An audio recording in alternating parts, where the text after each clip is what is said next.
Olá, meus amigos, estamos no ar com o nosso programa Polícia em Ação, aqui pelo canal 7 da NET, TV Rio Preto, a TV de São José do Rio Preto. Meus amigos, esse é o primeiro programa ao vivo do ano de 2018. Eu queria iniciar agradecendo a sua audiência durante todo o ano de 2017 e convidá-lo para continuar conosco aqui nesse ano de 2018. Vamos tentar trazer sempre algo novo em termos de ocorrências policiais e também em termos de assuntos relacionados à segurança pública para estar esclarecendo, para estar te orientando em todos os assuntos relacionados à segurança pública. E também esse ano não vai ter como fugir da questão política, né? Estamos num ano de eleição aí e infelizmente, é tanta corrupção que o Brasil virou um caso de polícia. Na verdade, hoje o Brasil vive um caso de polícia. Então, nós teremos que discutir essa parte de política aí também, já que virou um caso de política. Bom, nesse primeiro programa, eu estou tendo o prazer aqui de receber novamente meu amigo Danilo Campetti, que agora, recentemente, foi promovido agente especial, classe especial da Polícia Federal. Danilo, é um prazer estar recebendo você aqui novamente, viu? Satisfação enorme voltar ao seu programa, Coronel, e uma boa tarde ao senhor, boa tarde a todos que nos acompanham. Olha, eu fiz questão de convidar o Danilo para participar desse primeiro programa ao vivo, porque o programa que ele participou no passado foi o programa de maior audiência. O menino é popular. Eu digo menino porque conheço desde muito jovem.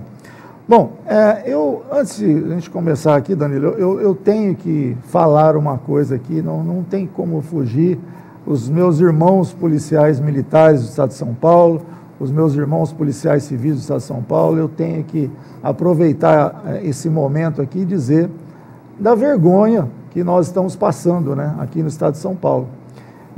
A segurança pública teve, depois de 4 anos sem aumento, uma inflação chegando aí próximo de 30%, o governador vem e oferece 4%. É um absurdo, gente. Isso é um absurdo. Isso, nós aqui falamos de segurança pública, isso mexe com a segurança pública, por quê? Porque mexe com o brio, mexe com a motivação do policial. Vocês não têm ideia como é ruim um policial desmotivado trabalhando na rua. E é o que o governador tem feito, desmotivado a sua tropa nos últimos 4 anos aí. Olha, nos programas de políticos, né, eleitoreiros já, do governador, ele se vangloria da polícia de São Paulo, vangloria de ter a melhor polícia, de ter baixado o índice de homicídios no Brasil, São Paulo baixando o índice, aquela coisa toda. Só que ele não diz que São Paulo é o segundo estado no país em termos de policiais militares assassinados. Gente, nós só perdemos para o Rio de Janeiro. Agora, o Rio de Janeiro não dá para comparar, porque, na verdade, o Rio de Janeiro vive uma guerra civil. Todo mundo vê aí nos jornais, pessoal lá com armas de guerra, fuzis, 762, até .50. Então, lá é uma guerra civil, não dá para comparar.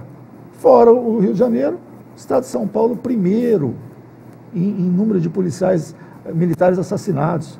O Rio de Janeiro, ano passado, foi acho que 133, nós chegamos aí passando de 80.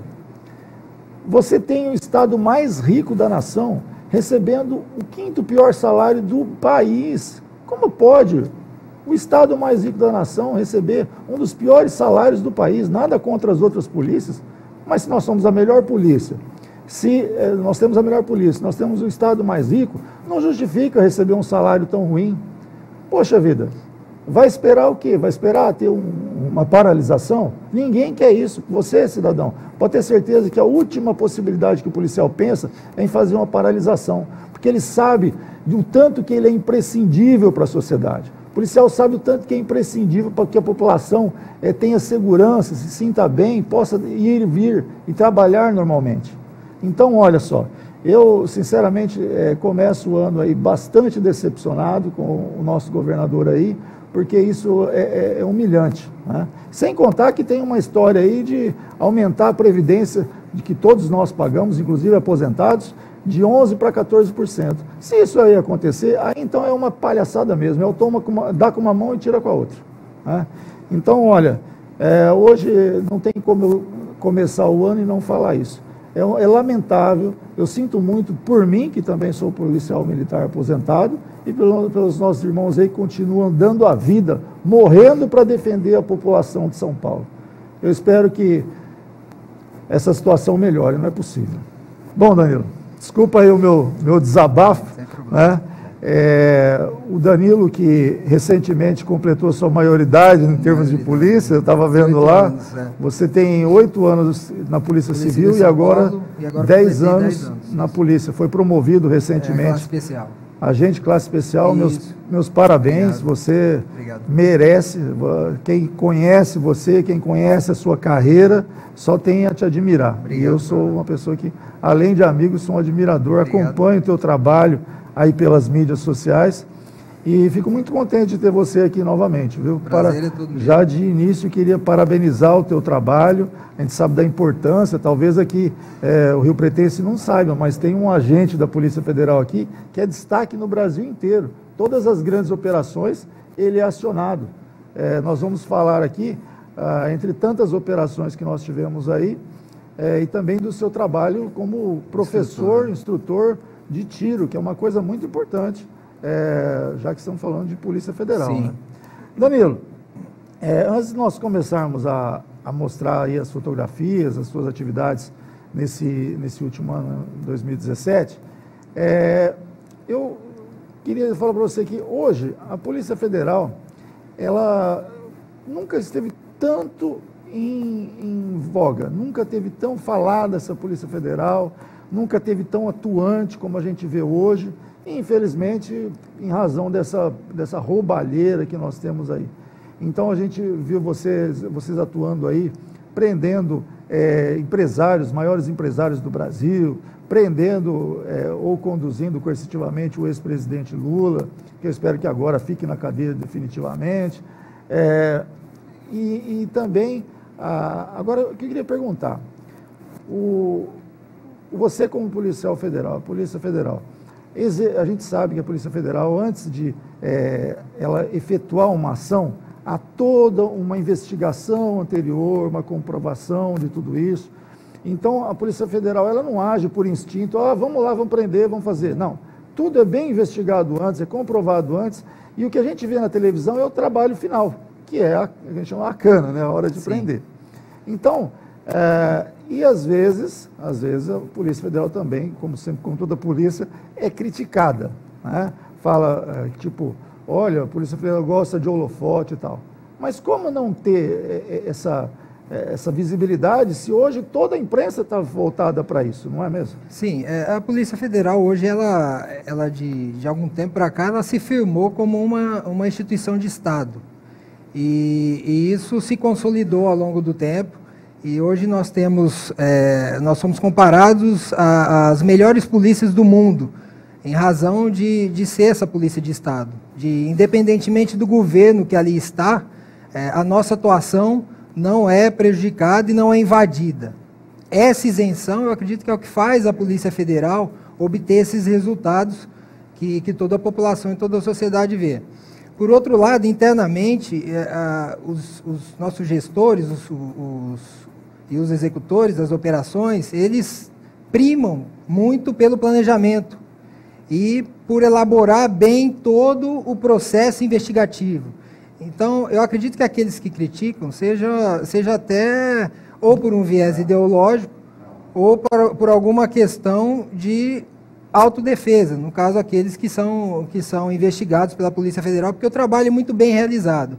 Quando há deflagração de uma operação, é porque a investigação está totalmente consolidada, existem provas robustas, e aí sim, o acompanhamento do Ministério Público Federal, do Ministério Público Estadual e da Magistratura Federal e Estadual, e aí sim, essa coesão de esforços é que faz com que na deflagração sejam expedidos os mandados respectivos, os mandados de condução coercitiva, e aí sim, por isso esse resultado tão satisfatório e a dificuldade depois da defesa derrubar qualquer argumentação em cima desse conjunto probatório. Por outro lado, a Polícia Federal também conta, em razão mesmo dessa exposição que ao longo do tempo a Polícia Federal teve que lidar com isso daí, ela conta com uma divisão de comunicação social muito experimentada e com profissionais muito experientes. Então, esse pessoal e suas repercussões nas superintendências regionais e nas delegacias aplicam um manual, que hoje existe uma doutrina de comunicação na Polícia Federal, e aplicam esse manual para divulgação de toda e qualquer operação, que não é feito de modo aleatório. Existe sempre uma cadeia hierárquica para que a Polícia Federal seja representada nesses atos e nessas divulgações. E sempre, obviamente, fazendo aquela relação, né, da compartimentação com a transparência que deve residir em todos os atos administrativos, né? Informação à sociedade daquilo que está acontecendo, a informação imparcial, a informação realmente daquilo que ocorreu naquela operação, e essa equipe de comunicação social que trabalha muito bem, que merece nossos elogios e que faz toda essa parte de divulgação. Olha, a Polícia Federal, hoje ela é muito procurada em termos de concurso, né? Não só pelo status que a Polícia Federal tem hoje, também pela remuneração, que melhorou, que a gente acompanha, melhorou de uns tempos para cá. Então, os concursos são muito concorridos, tanto para a gente como para delegado da Polícia Federal. Nesse aspecto aí, é bom que você, quando recebe, você que já está há 10 anos, quando você recebe um novo agente ali, ou também os delegados novos, você vê que o material humano é muito bom, porque senão Sim. ele não passaria Sim. numa seletiva tão difícil como é a Polícia Federal. Repito aqui, tanto para agente quanto para delegado, o exame é muito difícil, existem sempre muitas pessoas para poucas vagas, e realmente ali é um filtro muito grande. Sem contar, né? Sem contar que para ser policial federal você não pode ter passagem pela polícia, né? Não. Eu sempre falo isso aqui, né? Você, para ser soldado da Polícia Militar, para ser um policial militar, para ser um policial federal, você tem que ter sua ficha limpa, você tem que ter teu histórico limpo. E para ser presidente, para ser senador, para ser governador, você pode ter condenações a dar com pau, que não tem problema. É uma maravilha isso aqui, né? Na realidade existe uma incompatibilidade total, né, com aquele que possui uma ficha criminal com atuação no combate ao crime. Então isso se averiguado, se constatado, na investigação social provavelmente ele será excluído. A gente recebe... A Academia Nacional de Polícia constitui a segunda fase, o curso de formação da Academia Nacional de Polícia constitui a segunda fase do certame do concurso público de ingresso. Então, independentemente do cargo, seja delegado, perito, escrivão, agente ou papiloscopista, a gente recebe esse material humano lá e nós temos que fornecer a ele em pouco tempo, em 4 meses e meio, nós sabemos que a PM tem até mais tempo para o que a gente chama de formar o policial, de forjar o policial. A gente, em 4 meses e meio, nós temos que trabalhar esse cidadão, fornecendo subsídios para que ele mesmo se supere e entenda o que é a rotina, a realidade policial. Porque é uma mudança, é uma quebra realmente da rotina se o cidadão já não é policial. É desejado que haja uma quebra, uma mudança de comportamento, que o cidadão esteja sempre alerta e que o cidadão cumpra aquilo que é estabelecido dentro da doutrina policial e dentro da legalidade.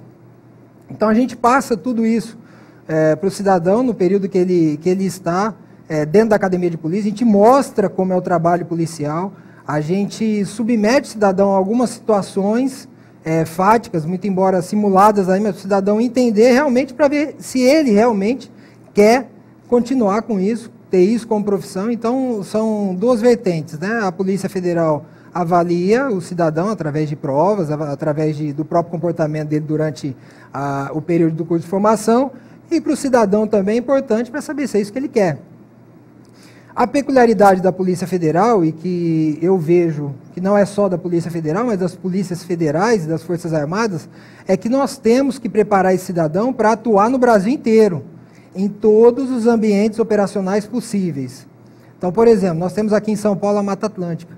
O COI é uma estrutura da polícia, é um órgão da Polícia Militar que é especialíssimo, né? Tem uma especialidade voltada à Mata Atlântica. Então, o COI, se a gente for buscar conhecimento aqui em São Paulo sobre Mata Atlântica, o COI é uma referência. Então, nós temos, por exemplo, o CIOSAC, lá no Nordeste, que é especialista em Caatinga. Temos a Polícia Militar, o BOP do DF, especialista em Cerrado. Então, cada ambiente operacional, a gente vai ter que preparar esse cidadão para atuar em todos esses ambientes. Uma semana ele está na selva amazônica, na outra semana ele está na Mata Atlântica aqui em São Paulo. Então, essa é a peculiaridade que eu vejo e que é um fator que nós trabalhamos muito na Academia Nacional de Polícia, em formar esse policial federal, em prepará-lo para atuar em todo o Brasil em curtos espaços de tempo. Ou preparar para o cidadão que é um paulista, por exemplo, que vai ser designado para atuar numa área de fronteira, para fornecer ele subsídios para que ele tenha um bom desempenho na fronteira e que ele exerça o seu trabalho de modo satisfatório nas fronteiras do Brasil. E depois também, né, o seu próprio exemplo, o pessoal vai se interessando, vai fazendo vários cursos, vai se especializando. Você tem inúmeros cursos, também por isso que todas essas operações mais importantes, você é escalado, você tem tua equipe e também, como você já está até vestido aí, como professor de tiro. Eu vou pedir para a nossa produção para passar aí algumas fotos de parte do seu trabalho, aí nós vamos comentando. Essa aí é a prisão. Essa foi a transferência de um empresário em São Paulo. Ele se apresentou e em virtude de uma prisão temporária, e o grupo de pronta intervenção, do qual eu faço parte, esse grupo é muito acionado nessas operações mais sensíveis, efetuou aí a transferência desses dois. Esse é o Joesley Batista. Que era o proprietário da JBS. Pode ir passando as fotografias aí, produção, aí ele vai falando. Isso, aí ele ingressando dentro da superintendência na viatura para a gente efetuar o transporte até o aeroporto. Aí já no aeroporto, essas são imagens extraídas, né, das mídias sociais e televisão, aí encaminhando até o jato da Polícia Federal. Eles adentrando ao jato, todo um esquema de segurança. E aí já na mesma semana eles retornaram. Ele retornou no caso, que foi decretada a preventiva. E ele retornou a São Paulo e nós fomos lá proceder a mesma escolta, levá-lo até a custódia da Polícia Federal. Antes, porém, passamos no Instituto Médico Legal, exame de corpo de delito. Então, para quem tá assistindo aí, talvez pode imaginar assim, nossa, mas para que todos esses policiais com fuzis armados para uma pessoa que não oferece tanta periculosidade? Mas a importância desse preso, né? Ele estava delatando o presidente da República. Então, a importância, a pessoa que está assistindo tem que entender a importância desse preso aí para a situação nacional. Exatamente. Então, ele é um preso que o nível de sensibilidade é grande. Então, por isso que o grupo foi acionado para fazer com que ocorra tudo dentro da normalidade aí, que os destinos fossem alcançados. Imagina o tanto que a queima de arquivo que seria isso aí, né? Seria um desastre. Aí essa imagem é de um treinamento que nós fizemos no aeroporto de Congonhas, estabelecido até pelo plano de segurança aeroportuária, que se chama ESAIA, foi realizado aqui em Rio Preto também no ano passado. E aí nós, atrás até, tinha passado até uma segurança que nós fizemos até, que o grupo também fez lá no Barack Obama, com relação à visita do Barack Obama. Foi também o ano passado aqui, e nós fomos acionados como grupo tático do comboio de segurança. Olha só. E aí essa imagem aí foi uma foto retirada. Aí nós estamos com os companheiros da Polícia Civil que nos auxiliaram também, tendo em vista que a PF é atribuição da PF a segurança de chefes de Estado e chefes de governo e representantes diplomáticos que venham em visita oficial ao país. e nós sempre solicitamos o apoio das co-irmãs, né? A Polícia Militar, a Polícia Civil. Aonde que é esse treinamento de tiro aí? Esse é em Natal, ocorreu agora recentemente, foi um curso de habilitação em fuzil e a gente acaba ministrando esses cursos no Brasil. Esse é o fuzil 556, é um fuzil Heckler & Koch, HK, modelo G36, é o armamento padrão da Polícia Federal e a gente viaja aí o Brasil para habilitar esses policiais. O que é essa habilitação? É fazer com que os policiais adquiram técnicas e tenham conhecimento do armamento, conhecimento teórico, conhecimento prático, para que eles possam trabalhar com esse armamento no seu dia a dia. Então a gente habilita alguns policiais para que eles sejam referência lá e possam portar esse fuzil. E aí a gente procede a algumas demonstrações. Esse é um 762, alguns grupos da Polícia Federal possuem esse 762, e aí a gente tem em câmera lenta uma rajada de 10 disparos desse armamento. E vale salientar, coronel, que a Polícia Federal hoje ela é servida do que tem de melhor no mundo. No mundo, em termos de armamento. Existe uma doutrina muito rígida no serviço de armamento e tiro com relação à escolha das armas que vão fazer parte do nosso contexto armamentista, do quadro de armas da Polícia Federal. E hoje, graças a esses profissionais que atuam emitindo laudos, fazendo estudos nesse sentido, nós conseguimos ter um armamento que é considerado um dos melhores do mundo. Você vê, eu estou me lembrando agora quando nós temos aquele curso na SWAT, sim, em que os americanos eles pegavam nossa arma, davam uma olhada assim, nós tivemos um acidente com uma, né? Lembra? Com uma FAMAI. Sim. Eles olhavam assim, faziam assim, né? Então, essa questão do armamento, né? Nós somos referência na indústria aeronáutica. Nós temos a Embraer. A Boeing está querendo comprar a Embraer. Isso. Nós somos referência na questão de medicina. Nós temos aqui médicos que fabricam, exemplo do Braille aqui, fabrica válvula para coração faz muitos anos. E eu tenho certeza que também na questão de armamento, se houvesse uma concorrência mais aberta, vamos dizer assim, eu tenho certeza que o nosso armamento também, as nossas empresas de armamento acompanhariam. Mas o que acontece? Uma dificuldade muito grande para as polícias militares, né, polícias civis do país, adquirirem esses armamentos importados. A Polícia Militar agora está fazendo a primeira licitação. Pregão, né? Eu estou na polícia faz 33 anos, primeira vez que eu vejo que vai ter uma licitação que vai poder entrar armamento internacional. Veja, a polícia tem que trabalhar com o melhor que existe em armamento, sabe? É um absurdo. A ferramenta de trabalho do policial é a arma. A ferramenta de trabalho é a arma. Ele tem que trabalhar com o que tem de melhor. Porque se você não pode, numa situação de risco, sua arma falhar. Exatamente. Não pode. Entendeu? Então, olha, nossos governantes aí, nós temos que forçar, sem querer aqui criticar as empresas nacionais, mas elas têm que ser, tem que ser forçada a evoluir em questão de qualidade. Senão, qualidade do produto final. Exatamente. Quantos e quantos acidentes as polícias militares já tiveram com problema de armamento? Em treinamento nós víamos a dificuldade, né? Bom, nós vamos aí para um rápido intervalo, nosso apoio cultural. Voltamos já, não saia daí.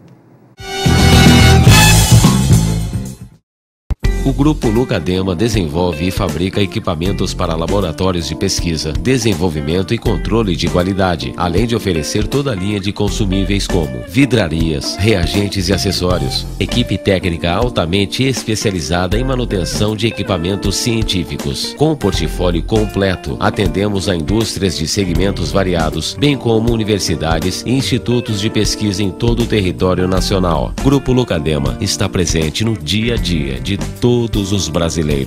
Toda a tecnologia japonesa em suas mãos. Na Vila Nissan você encontra um Nissan do tamanho da sua necessidade. Nissan Marque, compacto, inteligente e econômico. Nissan Versa, o sedã para quem deseja espaço com economia.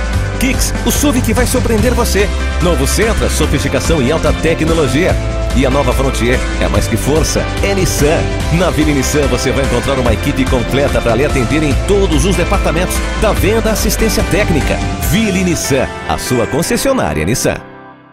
Hoje o mundo está conectado o tempo todo, interagindo, trazendo informações, buscando informações e até comprando pela internet. Pois agora é tudo tão simples, a informação está na palma das nossas mãos. E é claro, a Lojas Lívia também está conectada nesse universo digital que nunca para. No Facebook publicamos todos os eventos, a agenda de cursos que estão bombando, além de vários sorteios que todo mundo gosta, né? No Instagram temos dicas de beleza e novidades. Já no Stories e Snapchat trazemos vários lançamentos. E o canal no YouTube não podia ficar de fora. São mais de 180 vídeos com informações técnicas de produtos, resenhas e lançamentos.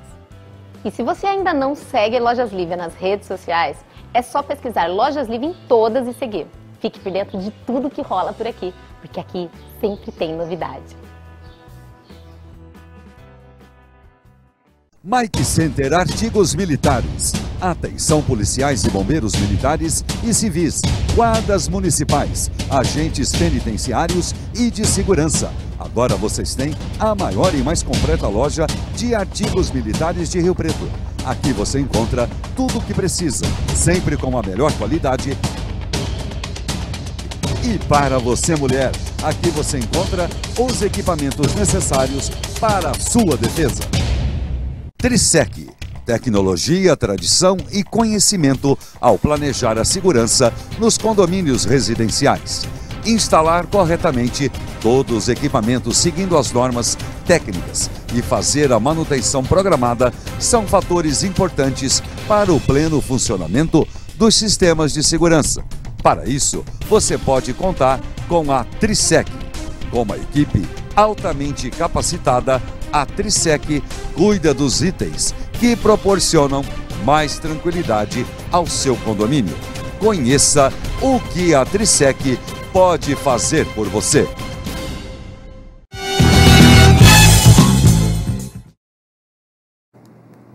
Voltamos com o nosso programa Polícia em Ação aqui pelo canal 7 da NET, TV Rio Preto, a TV de São José do Rio Preto. Pediria aí para a produção, o ano passado nós tivemos o filme Polícia Federal, A Lei é para Todos, filme que falou basicamente da Lava Jato, e uma das partes mais importantes do filme, sem dúvida, é aquela condução coercitiva do ex-presidente Lula, sim, da qual você fez parte da equipe lá também. Sim, nós participamos, o grupo de pronta intervenção e demais colegas aí, participou da 24ª fase Lava Jato, que ocorreu em março de 2016, e dentro daquilo que a gente falou no bloco passado, o planejamento ele é muito bem feito quando quando ocorre uma operação dessa e pode ocorrer vários aliados aí, várias situações, o planejamento tem que prever tudo isso e o planejamento foi muito bem feito. Então nós estivemos lá no grupo de pronta intervenção, fomos acionados para efetuarmos uma função lá dentro do contexto dessa operação. O Comando de Operações Táticas, que é sediado em Brasília, que é a nossa referência e a nossa hierarquização superior em técnica, tudo que o COT doutrina, fase de doutrina, é aplicado pelo GPI. Então, eles são a nossa referência. Esteve lá também, participou. Então, foi uma operação bem complexa, mas com um resultado satisfatório, um resultado muito bom. Olha, falando aí no ex-presidente Lula, né, dia 24 agora, vai ter o julgamento em segunda instância, no qual ele pode até sair preso, pode até ser decretada a prisão dele. A gente vê aí nas redes sociais muita mobilização, até senadores, eu acho um absurdo isso, né? O senador tinha que ser preso. Aquela senadora, o senador Lindenberg lá falando até de incentivando as pessoas a fazer baderna, quebra-quebra. O que é isso? Tinha que ser preso esse senador. Deve estar com medo de ir para a cadeia também. Mas essa atuação da Polícia Federal, É importante quem está nos assistindo aí entender o seguinte. Hoje só se fala em Lava Jato, né? Lava Jato virou uma operação famosa no mundo inteiro. O juiz Sérgio Moro virou a vedete, vamos dizer assim. Mas para que você entenda como funciona, o juiz, evidentemente que esse juiz Sérgio Moro, ele é uma pessoa fantástica, ele é singular para mim, tem corajoso, está fazendo o trabalho dele. Mas veja, como que o juiz, como que chega para ele a situação? Primeiro, a Polícia Federal, ela faz todos os levantamentos, ela faz toda a investigação, ela produz as provas para que o Ministério Público Federal avalie essas provas, propõe ação penal, o juiz federal, no caso o Moro, ele aceita a ação penal, começa um processo e depois a pessoa é condenada, né? Então, o papel da Polícia Federal, as pessoas veem a Polícia Federal ali na hora de prender, grampeando, até aquele japonês, teu amigo lá, ficou famoso. Então pensa que é só aquilo ali, né? A Polícia Federal só vai lá prender. Não, aquilo ali é o de menos. Aquele ali é o fechamento de todo um trabalho que, muito mais importante do que isso, é você produzir provas com relação a esses crimes. E isso a Polícia Federal tem feito muito bem. Exatamente. Como eu afirmei até no bloco passado, essa produção desse arcabouço probatório é muito bem elaborado dentro da Polícia Federal.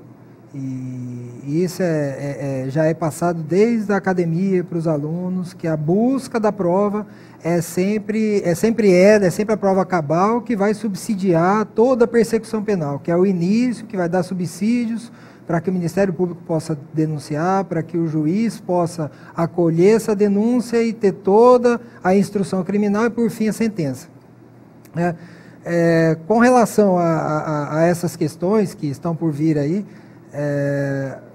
muito provável já há a própria inteligência da PF e de outras instituições que trabalharão também nesse evento, já estão pontuando, já estão prevendo situações, e o planejamento está sendo feito nesse sentido também, a fim de resguardar que o julgamento transcorra normalmente, que seja realmente aplicada a jurisdição qualquer que seja a decisão dos desembargadores.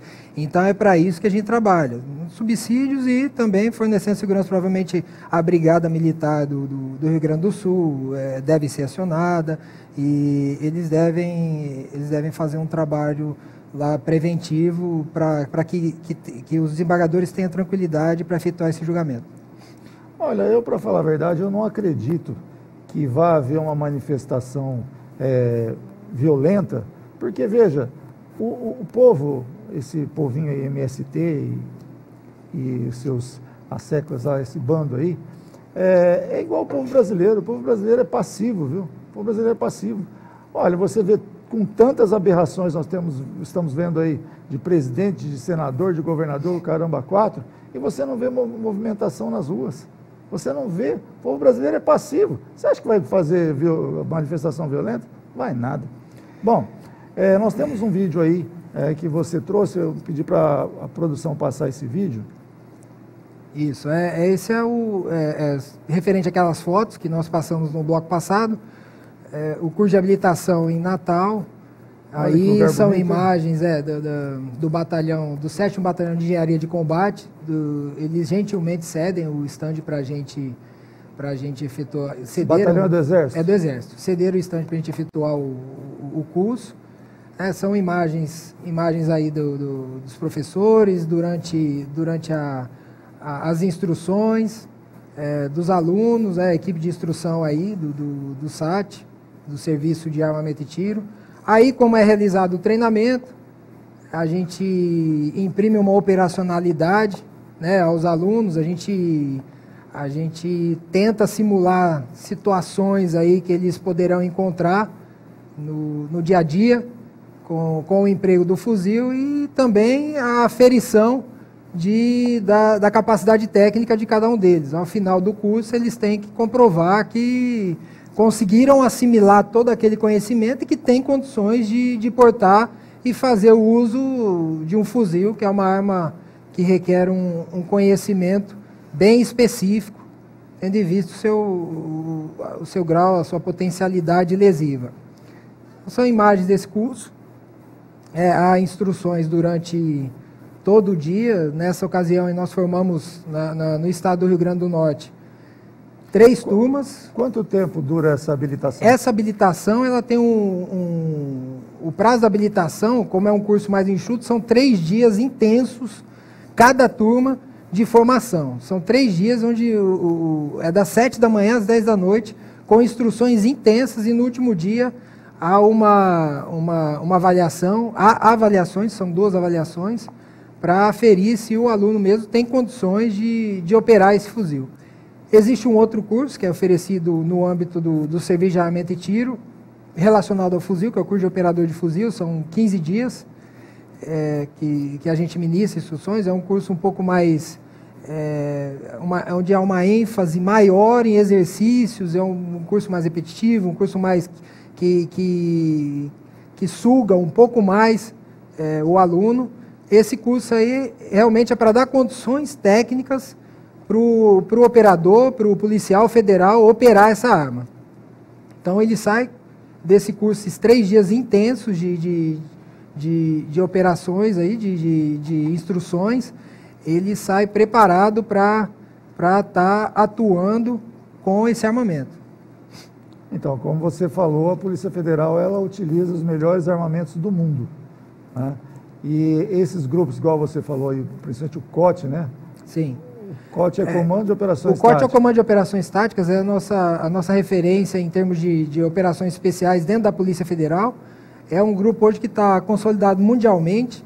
E o COT hoje conta com cerca de 70 policiais. É um grupo que atua no Brasil inteiro, e os grupos de pronta intervenção são repercussões do Comando de Operações Táticas nos estados. Então o COT ele faz uma doutrina de operações táticas, ele é um grupo que tem uma doutrina própria, ele passa essa doutrina para a gente e ele opera conosco também. Na realidade, nós operamos com eles e a repercussão imediata para nós aí é o mesmo armamento que eles têm, a gente tem no GPIs, nas superintendências regionais, que é um armamento hoje que é utilizado pelos mariners americanos. A Marinha Americana adotou como arma de dotação deles agora recentemente, em substituição aos Colt M4, o HK-416, e é uma arma que que o COT já tem há mais de 4 anos. Então, dentro desse contexto operacional, dentro do contexto de ações táticas, de operações táticas, a Polícia Federal não pede para nenhuma polícia do mundo. Então, além de...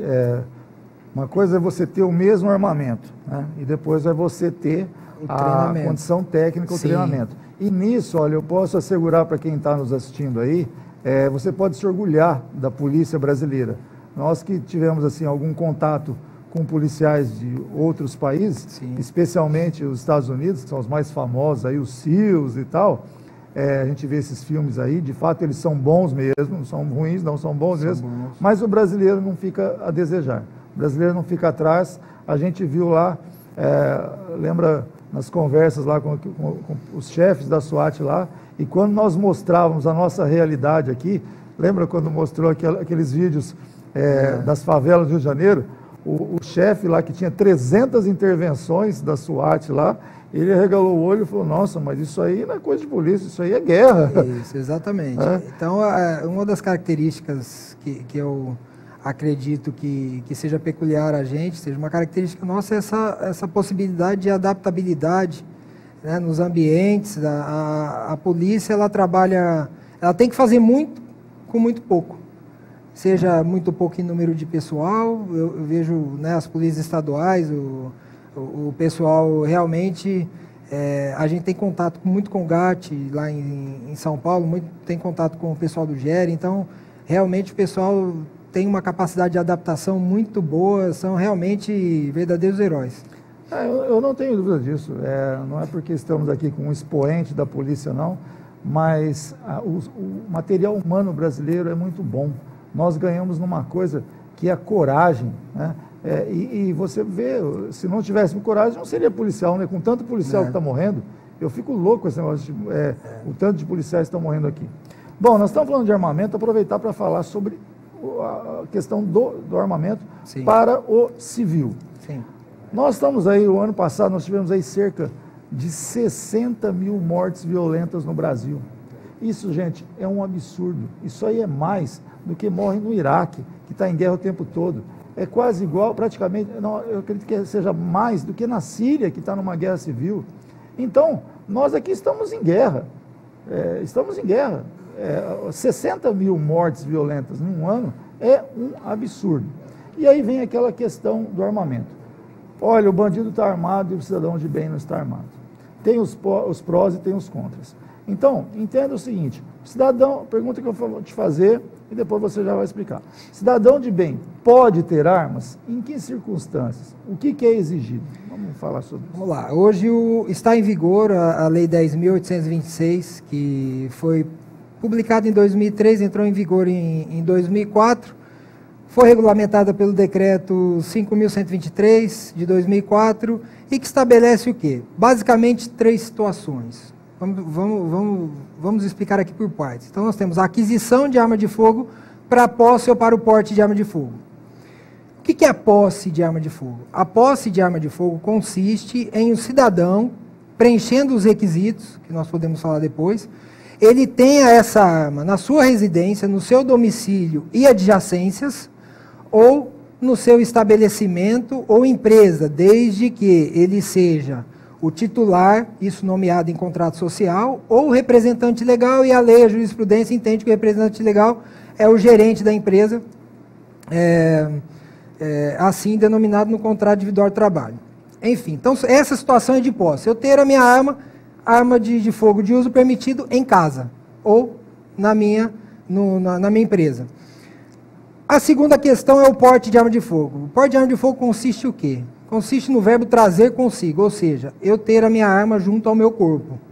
Tá? O transporte consiste no quê? Eu transportar a minha arma em algum lugar longe do meu corpo. O trazer consigo é estar com ela aqui dentro do corpo. O porte hoje é permitido para quem? Via de regra, aqueles que são descritos no artigo 6º, policiais, na realidade, Forças Armadas, todas as polícias, agentes da Agência Brasileira de Inteligência, Receita Federal, Polícia da Câmara, Polícia do Senado, e tem um rol no artigo 6º que determina quais são os portes funcionais. A gente não pode fazer uma confusão, que é a seguinte: em outubro de 2005 foi realizado um referendo com a seguinte pergunta, que constava do artigo 35 da Lei 10.826, que é a seguinte: o comércio de armas e munições no Brasil deve ser proibido? E a população respondeu não. 65% votou não. Então, o comércio de arma de fogo no Brasil não é proibido. Eu estou falando de SINARM, tá? Depois a gente vai tecer alguma coisa sobre SIGMA, que é o Sistema de Gerenciamento Militar de Armas. Então, para o cidadão, a referência dele é o SINARM, é o Sistema Nacional de Armas, que é a cargo da Polícia Federal, que cadastra, registra todo esse armamento. O cidadão comum pode ter uma arma? Pode. Pode ter uma arma em casa? Pode. Ele vai ter que cumprir os requisitos.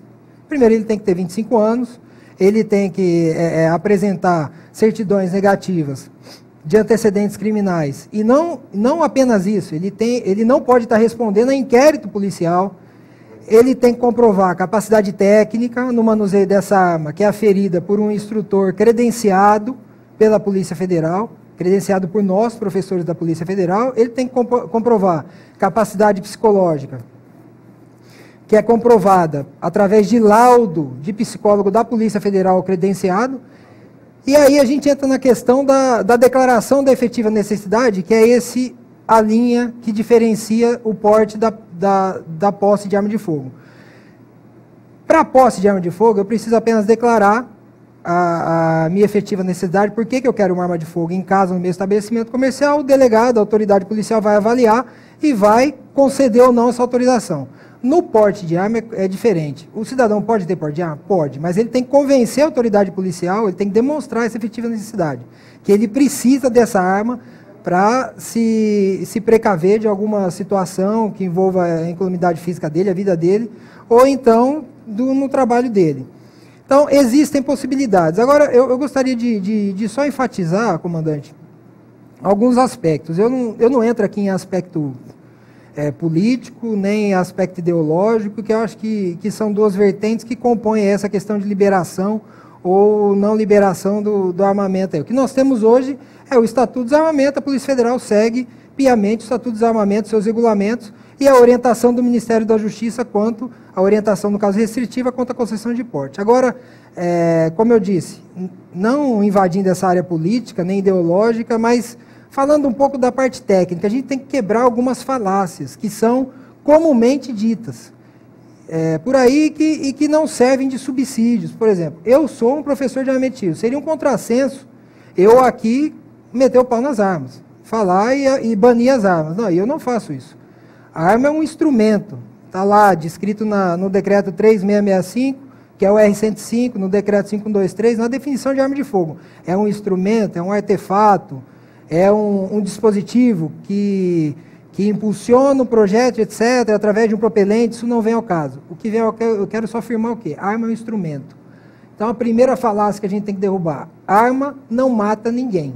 Se eu pegar a minha arma nessa condição que ela está, pronto para uso, e deixar aqui na mesa do senhor, ninguém tocar essa arma por um ano, não vai acontecer absolutamente nada. Então, essa é a primeira falácia. Então, quer dizer, quem mata? Quem mata é a pessoa que está empunhando essa arma, que pode matar com uma arma ou pode matar com um caminhão, como foi o caso de Nice, em 2016, sul da França, 80 vítimas. Ou recentemente, em 2017, em Nova York. Ou com as mãos, uma esganadura, uma gravata, qualquer coisa, com qualquer faca, coisa. Então, a arma é um instrumento. Então, a gente tem que quebrar algumas falácias que são comumente ditas aí e que levam a interpretações baseadas nesses sofismas, que são interpretações erradas, porque são premissas falsas. Então, todo debate deve ser subsidiado de informações, de argumentos precisos, argumentos fortes. A gente não sabe o que vai acontecer, e fica a cargo dos legisladores aí, definir, dos 584 legisladores, é atribuição deles definir o que é o viés político aí com relação a esse armamento. O que a gente tenta proporcionar a eles é esses subsídios técnicos que vão balizar essa decisão. E aí tem a carga política, tem a carga ideológica, que também tem o mesmo peso da técnica, que é uma decisão, vai de acordo com a conveniência e oportunidade política aí dos governantes em afrouxar ou não essa liberação das armas.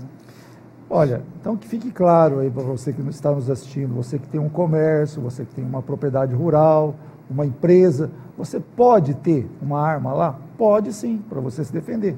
Você ter uma arma registrada, cumpriu todas aquelas exigências, a grande maioria vai conseguir cumprir. Isso não é difícil, essa questão de antecedentes criminais, não é todo mundo que tem problema. Sim, mas o que a gente tem que enfatizar, coronel, é o seguinte: são coisas que são intimamente interligadas, que é a posse ou porte de arma de fogo com o treinamento. Sim. A gente tem esse triângulo aí, é o treinamento, a posse desse armamento e a atualização constante. Então, aquele que opte por ter uma arma de fogo, ele tem que ter consigo também, que ele vai ter que treinar. Sim. E hoje nós temos, por exemplo, na área do Sigma, caçadores, colecionadores e atiradores esportistas que são exímios operadores desse armamento. Não apenas atiradores, mas exímios operadores, sabe? Cuidam da segurança. Nos clubes de tiros nós temos não há incidentes de tiro praticamente com esses atiradores, com esses caçadores. Então nós temos que privilegiar realmente essas pessoas que optou pela arma de fogo, pense no treinamento. Bom, então que fique claro aqui o seguinte: para você que deseja ter uma arma de fogo, realmente para você ter o porte, ou seja, para andar com a arma na cintura, é muito difícil. Os números comprovam isso. Isso aí é realmente muito difícil. Para você ter uma arma registrada, você cumpre todas essas exigências, você pode ter no seu comércio, na sua propriedade rural, na sua empresa. Agora, eu aqui vou falar a minha opinião. Eu sou totalmente favorável a essa flexibilização da lei com relação a você adquirir uma arma, com relação a você portar uma arma. Simplesmente pelo fato do seguinte: se essa lei do armamento tivesse sido tão eficiente, nós não teríamos esse resultado que nós estamos tendo. 60 mil mortes violentas por ano no país. O número é uma coisa incontestável. O crime continua acontecendo, as mortes continuam acontecendo. E então isso prova que essa lei não atingiu o principal objetivo, que era diminuir o crime, diminuir a mortalidade. Então, eu sou favorável, sim, a uma flexibilização, é lógico, com critérios, mas que o cidadão de bem possa se defender, sim. Tá? Danilo, o tempo aqui passa rápido, quando o programa demais, é bom, passa rápido. Eu tenho que finalizar, queria agradecer demais a sua presença. Você aqui é bem-vindo quando quiser. Eu espero que esse ano seja um excelente ano para você, como foi em 2017. E como amigo e como cidadão riopretense, fico muito orgulhoso de ter aqui em Rio Preto, você morando aqui, tua família daqui, ter um exponente tão importante da Polícia Federal. Eu espero que esse ano a Polícia Federal continue prendendo e prendendo muito esses vagabundos. Muito obrigado pela sua presença. Eu que agradeço, coronel, e sempre que houver o convite a gente vai procurar atender. E eu gostaria de dizer que nós estamos sempre à disposição da sociedade. A Polícia Federal trabalha incansavelmente, né, no cumprimento do seu mistério. A gente prossegue aqui na nossa missão e para quem nasceu para ser polícia, e eu faço isso desde os meus 21 anos de idade, a gente fica muito orgulhoso, nos deixa muito feliz esse reconhecimento. E estamos à disposição, coronel. Muito obrigado. Danilo, você está de parabéns, é um orgulho aqui para Rio Preto ter um policial do seu naipe. Pessoal, chegamos ao final de mais um programa, muito obrigado pela sua audiência, até a semana que vem, se Deus quiser.